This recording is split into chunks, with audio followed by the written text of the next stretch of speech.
അനുഗ്രഹിക്കപ്പെട്ട നല്ല സമയത്തിനായി ഞാൻ ദൈവത്തെ സ്തുതിക്കുന്നു, സ്തോത്രം ചെയ്യുന്നു. ദൈവവചനം ശ്രവിച്ചുകൊണ്ടിരിക്കുന്ന എല്ലാ ദൈവമക്കൾക്കും വീണ്ടും വരാമെന്ന് അരുളി ചെയ്തവനായ കർത്താവായ യേശു ക്രിസ്തുവിൻ്റെ തന്നെ നാമത്തിൽ ഞാൻ എൻ്റെ സ്നേഹവന്ദനം അറിയിക്കുന്നു. ഇന്നത്തെ അല്പസമയത്തെ ചിന്തയ്ക്കായി 40-ാം സങ്കീർത്തനം 5-ാം വാക്യത്തിൻ്റെ ആദ്യ ഭാഗം നമുക്ക് വായിക്കാം. എൻ്റെ ദൈവമായ യഹോവേ, നീ ചെയ്ത അത്ഭുത പ്രവൃത്തികളും ഞങ്ങൾക്ക് വേണ്ടിയുള്ള നിൻ്റെ വിചാരങ്ങളും വളരെയാകുന്നു. അനുഗ്രഹിക്കപ്പെട്ട ഒരു വേദവാക്യമാണ് നാം കേട്ടത്. 40-ാം സങ്കീർത്തനം ദാവീദിൻ്റെ ഒരു പ്രാർത്ഥനയാണ്.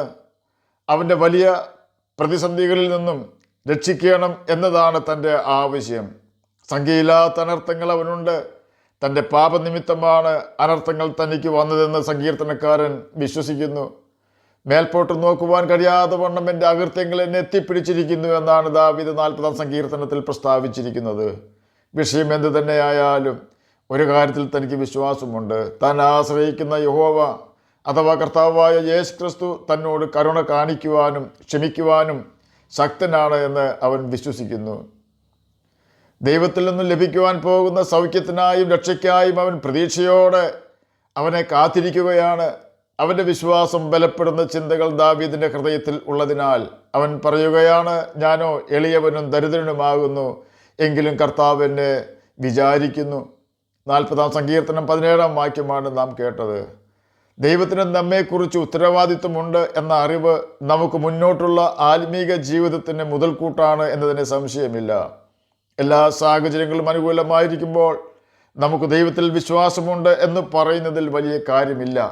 എന്നാൽ കാര്യങ്ങളെല്ലാം കൈവിട്ടു പോവുകയും സഹായിക്കുമെന്ന് നമുക്ക് പ്രതീക്ഷയുള്ളവർ മാറി നിന്ന് കുറ്റപ്പെടുത്തുകയും ഒറ്റയ്ക്ക് നടക്കുവാൻ കഴിയാതെ വണ്ണം നാം രോഗികളായി തീരുകയും ചെയ്യുന്ന സമയം മിക്കവാറും എല്ലാവരും പറയും, ദൈവം ഇവനെ കൈവിട്ടു എന്ന്.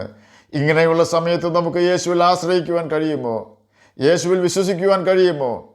വ്യസനവും വേദനയും വരുമ്പോൾ നാം കരയും, അത് മനുഷ്യ സഹജമാണ്. ആ കാര്യമല്ല ഞാൻ പറയുന്നത്. നാം നേരിടുന്ന വിഷമഘട്ടത്തിൽ യേശുവിൽ ആശ്രയിക്കുവാനും വിശ്വസിക്കുവാനും അവനെ മഹത്വപ്പെടുത്തുവാനും കഴിഞ്ഞാൽ ആ വിശ്വാസത്തെ നോക്കി യേശു പറയുന്ന വാക്കാണ്, സ്ത്രീയെ, നിന്റെ വിശ്വാസം വലിയത്. 40-ാം സങ്കീർത്തനം 5-ാം വാക്യത്തിൽ ദാവീദ് പറയുകയാണ്, എൻ്റെ ദൈവമായ യഹോവേ, നീ ചെയ്ത അത്ഭുത പ്രവൃത്തികളും ഞങ്ങൾക്ക് വേണ്ടിയുള്ള നിൻ്റെ വിചാരങ്ങളും വളരെയാകുന്നു.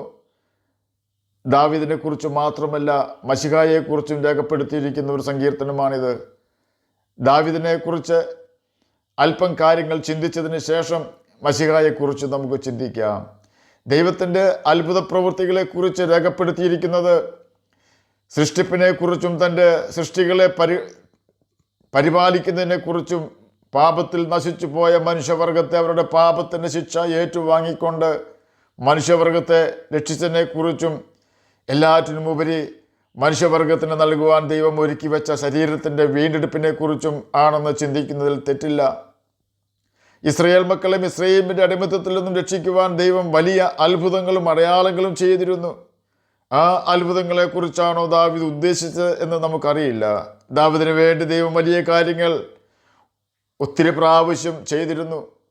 ദൈവം തൻ്റെ ജനത്തിനു വേണ്ടി ചെങ്കടൽ പിളർന്നതും യോർദാൻ വറ്റിച്ചതും മാറായ മധുരമാക്കിയതും മരുഭൂമിയിൽ മന്ന പൊഴിച്ചതും കാടപ്പക്ഷികളെ നൽകിയതും പകൽ തണലിനായി മേഘവും രാത്രി വെളിച്ചത്തിനായി അഗ്നിസ്തംഭവും നിർത്തിയതും ചുട്ടുപൊള്ളുന്ന പാറയിൽ നിന്നും വെള്ളം ചാടി പുറപ്പെടുവിച്ചതും എല്ലാം ഇസ്രയേൽ മക്കളുടെ നിലനിൽപ്പിനും അവരുടെ സന്ധാരണത്തിനും അത്യന്താപേക്ഷിതമായിരുന്നു. എങ്കിൽ മിസ്രയീം ജനത്തെ 10 ബാധകളാൽ ബാധിച്ചത് താൻ യഹോവയായ ദൈവമാണെന്നും താനല്ലാതെ മറ്റൊരു ദൈവമില്ല എന്നും മിസ്രയീം രാജാവായ ഫറവോനും അവൻ്റെ ജനങ്ങളും മനസ്സിലാക്കുവാനുമായിരുന്നു. ദൈവം നീതിയില്ലാത്തവനാണെന്ന് ഫറവോനോ അവൻ്റെ ആളുകളോ ഒരിക്കലും പറയുകയില്ല. പിന്നെയും മോശയോട് അവർ പറഞ്ഞത്, നീയും നിൻ്റെ ദൈവമായ യഹോവയും നീതിയുള്ളവർ എന്നാണ്. കാരണം ലക്ഷക്കണക്കിനായ ഇസ്രയേൽ മക്കളെ മിസ്രയീമ്യർ അടിമപ്പണി ചെയ്യിപ്പിച്ച് കഷ്ടപ്പെടുത്തിയിരുന്നു. കഷ്ടത്തിലായിപ്പോയ ഇസ്രയേൽ ജനത്തെ മിസ്രയീമ്യർ വിട്ടയച്ചിരുന്നെങ്കിൽ ഒരു ബാധ പോലും യഹോവ മിസ്രയീമ്യർക്ക് വരുത്തുമായിരുന്നില്ല. തൻ്റെ കഷ്ടതയുടെ നാളുകളിൽ ദാവീദ് ഈ കാര്യങ്ങളെല്ലാം ഓർക്കുന്നുണ്ട്. ദൈവം നമ്മുടെ ജീവിതത്തിലും ഇതുപോലെയുള്ള അത്ഭുതങ്ങൾ അല്ലെങ്കിലും എത്രയോ പ്രതിസന്ധികളിൽ നിന്നും രക്ഷിച്ചിട്ടുണ്ട്. അവയിൽ ഏതെങ്കിലും ഒരു കാര്യം നാം ഓർത്താൽ നിശ്ചയമായും പ്രതിസന്ധിയിൽ ആ ഓർമ്മ നമുക്ക് ആശ്വാസവും വിടുതലുമായി ഭവിക്കും. 103 സങ്കീർത്തനം 1 വാക്യത്തിൻ്റെ അവസാന ഭാഗത്ത് സങ്കീർത്തനക്കാരൻ പറയുകയാണ്, ദൈവത്തിൻ്റെ ഉപകാരങ്ങളൊന്നും മറക്കരുത് എന്ന്. 40 സങ്കീർത്തനം 5 വാക്യത്തിൽ ദാവീദ് പറയുകയാണ്, ഞങ്ങൾക്ക് വേണ്ടിയുള്ളതിൻ്റെ വിചാരങ്ങൾ വളരെയാകുന്നു. ഇസ്രായേൽ മക്കളെല്ലാവരെയും ഉദ്ദേശിച്ചാണോ ഞങ്ങൾക്ക് വേണ്ടി എന്ന വാക്ക് ഉപയോഗിച്ചതെന്ന് നമുക്കറിയില്ല. അങ്ങനെ ആയിരിക്കാം.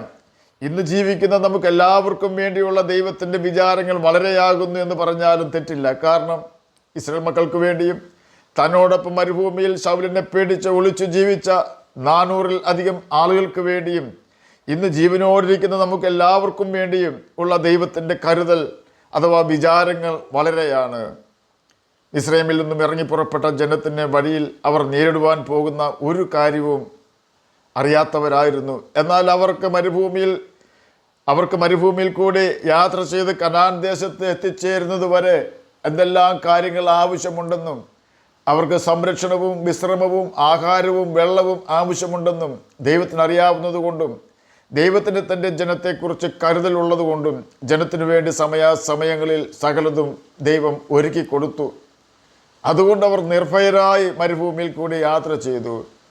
ദാവീദിൻ്റെ കാര്യം മാത്രം എടുത്താൽ അവനും ശൗലിനെ പേടിച്ച മരുഭൂമിയിലും അന്യദേശത്തും വനാന്തരങ്ങളിലും ഒളിച്ചു കഴിഞ്ഞപ്പോൾ അവനും അവനോട് കൂടെയുള്ള സകല മനുഷ്യർക്കും ആവശ്യമായ ആഹാരവും വസ്ത്രവും സംരക്ഷണവും ധൈര്യവും യഹോവ നൽകിക്കൊണ്ടിരുന്നു. ഒരു ദിവസം ഞാൻ ശൗലിൻ്റെ കയ്യാൽ പട്ടുപോകുകയുള്ളൂ എന്ന് ദാവീദ് പറഞ്ഞപ്പോൾ യഹോവ ആ വാക്ക് കേട്ട് സങ്കടപ്പെട്ട് കാണും.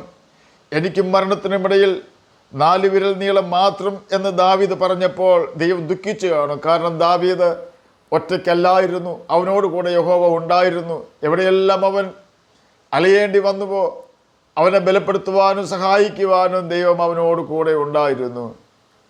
2 ശമൂവേൽ 5 അധ്യായം 10 വാക്യത്തിൽ അത് രേഖപ്പെടുത്തിയിട്ടുണ്ട്.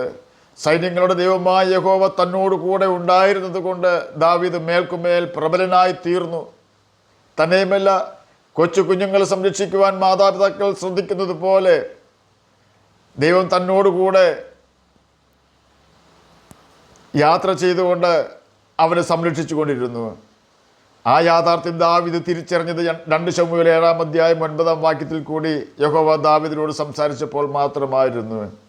നീ സഞ്ചരിച്ചു വന്ന എല്ലായിടത്തും ഞാൻ നിന്നോട് കൂടെ ഉണ്ടായിരുന്നു. നിന്റെ സകല ശത്രുക്കളെയും നിന്റെ മുമ്പിൽ നിന്നും ഛേദിച്ച് കളഞ്ഞിരിക്കുന്നു. 2 ശമൂവേൽ 7 അധ്യായം 9 വാക്യമാണ് നാം കേട്ടത്. എന്നെ കേൾക്കുന്ന പ്രിയ ദൈവമകനെ, ദൈവമകളെ, ദാവീദിന് വേണ്ടി മാത്രമല്ല ദൈവം കരുതുന്നത്, നമുക്ക് വേണ്ടിയും അവൻ കരുതൽ ഉള്ളവനാണ്. അതുകൊണ്ടാണ് ഒന്നിനെക്കുറിച്ച് വിചാരപ്പെടേണ്ട എന്ന് കർത്താവായ യേശു ക്രിസ്തു നമ്മോട് കൽപ്പിച്ചത്. അതുകൊണ്ടാണ് നിങ്ങളുടെ സകല ചിന്താകുലവും യേശുവിന്മേൽ ഇട്ടുകൊള്ളുക എന്ന് പത്രോസ് നമുക്ക് ബുദ്ധി ഉപദേശം തന്നത്. ഈ ഭൂമിയിൽ നമുക്ക് ജീവിക്കുവാനുള്ള ഭൗതിക നന്മകളെ കുറിച്ച് മാത്രമല്ല യേശു കരുതുന്നത്. യഥാർത്ഥ ഭാവി എന്നത് നിത്യതയിലാണ്. ദൈവമക്കൾ എന്ന പദവിയാണ് യഥാർത്ഥ അവകാശം. ആ അവകാശം നമുക്ക് തരുവാനാണ് യേശു തൻ്റെ ജീവൻ നമുക്ക് വേണ്ടി കാൽവരി ക്രൂശിൽ യാഗമാകുവാൻ ഏൽപ്പിച്ചു കൊടുത്തത്. എല്ലാ പ്രതീക്ഷകളും മാനസാന്തരപ്പെട്ട കള്ളന് അറ്റുപോയിരുന്നു. ലോകപ്രകാരം ചിന്തിച്ചാൽ കള്ളനാകട്ടെ യേശുവിനാകട്ടെ ഒരു പ്രതീക്ഷയ്ക്കും വകയില്ലായിരുന്നു. നമ്മുടെ എല്ലാ കഴിവുകളും നഷ്ടപ്പെട്ട് ഇനി നമ്മെക്കൊണ്ട് ഒരു ഉപകാരവും ലഭിക്കുകയില്ല എന്ന് ഉറപ്പായാൽ നമ്മുടെ സ്നേഹിതർക്കും കൂട്ടാളികൾക്കും നമ്മിൽ നിന്നും അകൽച്ച ഉണ്ടാകുന്നത് സ്വാഭാവികം മാത്രമാണ്. തിരുവെഴുത്തിന് നിവൃത്തി വരുന്നതിന് വേണ്ടി ആയിരുന്നെങ്കിലും യേശുവിൻ്റെ ശിഷ്യന്മാർ അവനെ വിട്ടുപോയത് ഇനി ഒരു നന്മ യേശുവിൽ നിന്നും വരികയില്ല എന്ന ചിന്ത കൊണ്ടോ അല്ലെങ്കിൽ നേതാവിനെ പിടിച്ച് ക്രൂശിച്ചു ഇനി തങ്ങളെ പിടിച്ചെങ്കിലോ എന്ന ഭയമോ ആയിരിക്കാം. എന്നാൽ മാനസാന്തരപ്പെട്ട കള്ളൻ പറയുകയാണ്, ബലഹീനനായ യേശുവിനെ നോക്കിക്കൊണ്ട്, രക്തം മുഴുവൻ വാർന്നുപോയ കർത്താവായ യേശു ക്രിസ്തുവിനെ നോക്കിക്കൊണ്ട്, കണ്ടാൽ ആളല്ല എന്ന് തോന്നുമാറ് സൗന്ദര്യമെല്ലാം നഷ്ടപ്പെട്ട് വിരൂപനായി തീർന്ന യേശുവിനെ നോക്കിക്കൊണ്ട് തന്നെ കുത്തുന്നവരോടോ നിന്ദിക്കുന്നവരോടോ വ്യസനിപ്പിക്കുന്നവരോടോ പ്രത്യുത്തരം പറയുവാൻ പോലും കഴിയാതെ പ്രത്യുത്തരം പറയാതെ കരയുകയും ഉപദ്രവിക്കുന്നവർക്ക് വേണ്ടി പ്രാർത്ഥിക്കുകയും ചെയ്തുകൊണ്ട് മുൾക്കിരീടധാരിയായി ക്രൂശിൽ തൂങ്ങിക്കിടക്കുന്ന യേശുവിനെ നോക്കിക്കൊണ്ട് കള്ളൻ പറയുകയാണ്, യേശുവെ, നീ രാജ്യത്വം പ്രാപിച്ച് മടങ്ങി വരുമ്പോൾ എന്നെ ഓർക്കണമേ. കള്ളന് മറ്റൊരു ആഗ്രഹവുമില്ല. തീർത്തും ക്ഷീണിതനായ യേശു അതിന് ഉത്തരം നൽകി, ഇന്ന് നീ എന്നോട് കൂടെ പറുദീസയിലിരിക്കും എന്ന് സത്യമായി ഞാൻ നിന്നോട് പറയുന്നു. എല്ലാം തീർന്നുവെന്ന് യേശുവിനെക്കുറിച്ച് ലോകം വിധി എഴുതിയെങ്കിലും താൻ ആരാണെന്ന് യേശുവിന് കൃത്യമായി അറിയാമായിരുന്നു. തന്നെയുമല്ല, യേശു ആരാണെന്ന് മാനസാന്തരപ്പെട്ട കള്ളനും തിരിച്ചറിഞ്ഞു. യേശുവിൻ്റെ 12 ശിഷ്യന്മാരിൽ യൂദ യേശുവിനെ 30 വെള്ളിക്കാശിന് വിറ്റുകൊണ്ട് തള്ളിക്കളഞ്ഞപ്പോൾ മാനസാന്തരപ്പെട്ട കള്ളൻ തൻ്റെ ജീവനെ കളഞ്ഞുകൊണ്ട് യേശുവിനെ തൻ്റെ നാഥനായി, രാജാവായി, വീണ്ടെടുപ്പുകാരനായി സ്വീകരിച്ചു. ലോകം പറഞ്ഞു യേശുവും കള്ളനും തീർന്നു പോയി എന്ന്. എന്നാൽ രണ്ടുപേരും അന്ന് പറുദീസയിൽ പ്രവേശിച്ച ദിവസമായിരുന്നു അത്.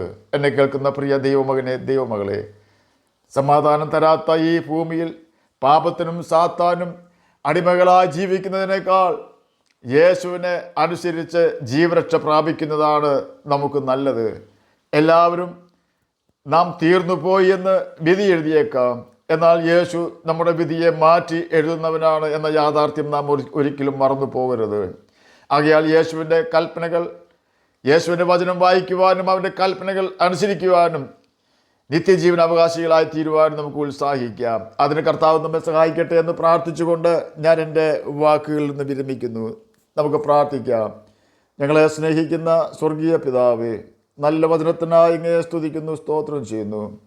എന്നെ കേൾക്കുന്ന ഏതെങ്കിലും പ്രിയപ്പെട്ടവർ രോഗത്താൽ ഭാരപ്പെടുന്നുവെങ്കിൽ അങ്ങ് അവർക്ക് രോഗസൗഖ്യം കൊടുക്കണമേ. പഠിക്കുന്ന കുഞ്ഞുങ്ങൾക്ക് പഠിക്കുവാനുള്ള ബുദ്ധിയും ജ്ഞാനവും ഓർമ്മശക്തിയും കൊടുക്കണമേ.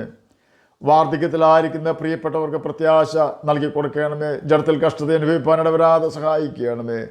പ്രാർത്ഥന കേട്ടതിനായി സ്തോത്രം, യേശുവിൻ്റെ നാമത്തിൽ തന്നെ ആമേൻ. കർത്താവ് എല്ലാവരെയും അനുഗ്രഹിക്കട്ടെ. സ്തോത്രം.